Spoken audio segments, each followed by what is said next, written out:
Hello parents, welcome back to my channel learning with Poonam.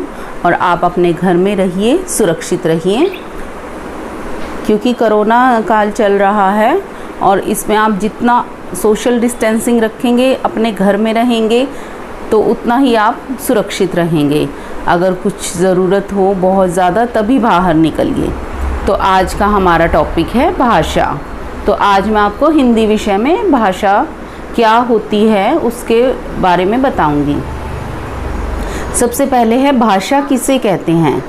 हम जिस साधन से अपनी बात एक दूसरे तक पहुंचाते हैं उसे भाषा कहते हैं। ये आपको इसकी डेफिनेशन याद करनी है। हम जिस साधन मतलब जब हम एक दूसरे को अपनी बात पहुंचाते हैं, बोलकर भी पहुंचाते हैं, हम लिख के भी पहुंचाते हैं, तो उसे भाषा कहते हैं। भाषा के कितने रूप होते हैं? देखिए बच्चों, भाषा के मुख्य रूप से दो ही रूप होते हैं, मौखिक बोलकर और लिखित लिखकर, यानी मौखिक और लिखित।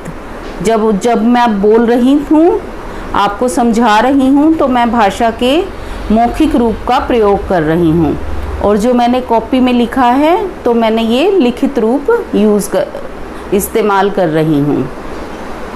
तो अब मैं आपको बुक से कराऊंगी जिससे आपको अच्छे से समझ आ जाए। तो आज हम हिंदी व्याकरण का कक्षा 2 हिंदी व्याकरण का हमारी भाषा पाठ का अध्ययन करेंगे। तो ये देखो बच्चों, इस चित्र में ये दोनों लड़कियां आपस में बातें कर रही हैं।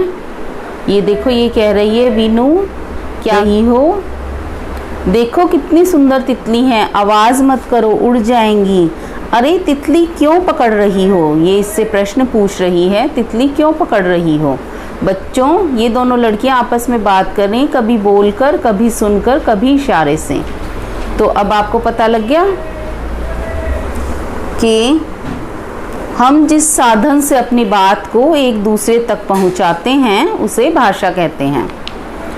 तो मैंने पहले भी आपको अभी बताया था, भाषा के दो रूप होते हैं, मौखिक यानी बोलकर, लिखित यानी के लिखकर।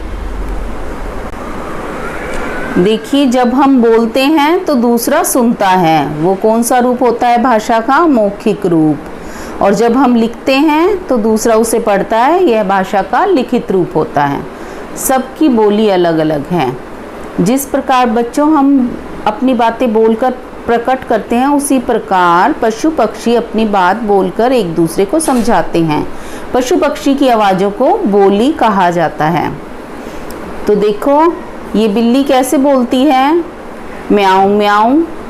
और जो कुत्ता है वो भौ भौ करता है, कौवा काव काव करता है, ऊंट बल बल करता है, भैंस ओ की आवाज़ निकालती है, ऊंचू करती है, गधा ढेंचू ढेंचू करता है, चिड़िया चींची करती है। तो हम जब ये पाठ कराएंगे बच्चों को, तो हम बच्चों से बोल सकते हैं कि वे अलग अलग जानवरों की आवाज़ें निकाल के दिखाएं। इससे बच्चे बहुत ही आसानी से समझ जाएंगे और इससे बच्चे बहुत इंजॉय भी करेंगे इस एक्टिविटी को करने में, और उन्हें समझ भी आ जाएगा कि भाषा क्या होती है। फिर उनको इन चित्रों की सहायता से हम समझा सकते हैं कि ये क्या कर रही है, यह सुन रही है। ये देखो, ये क्या कर रहा है? यह पढ़ रहा है। यह क्या कर रहा है? यह लिख रहा है।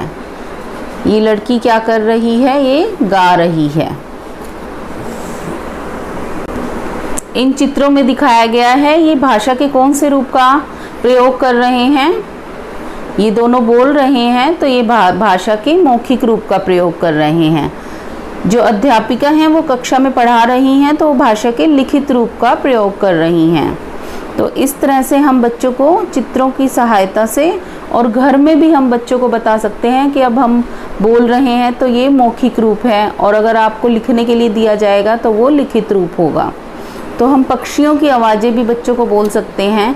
कबूतर कैसे करता है गुटर गूं, चिड़िया कैसे करती है ची ची ची ची, मोर कैसे करता है, कोयल कैसे करती है। तो हम ये आवाज़ें उनको निकालने के लिए बोल सकते हैं। तो बच्चों, अब आपको ये जो पाठ बिल्कुल समझ आ गया होगा, और आप इसको अपने बुक से करिएगा, और अगर आपको और कुछ जानना है तो मुझे कमेंट बॉक्स में बताइएगा। धन्यवाद।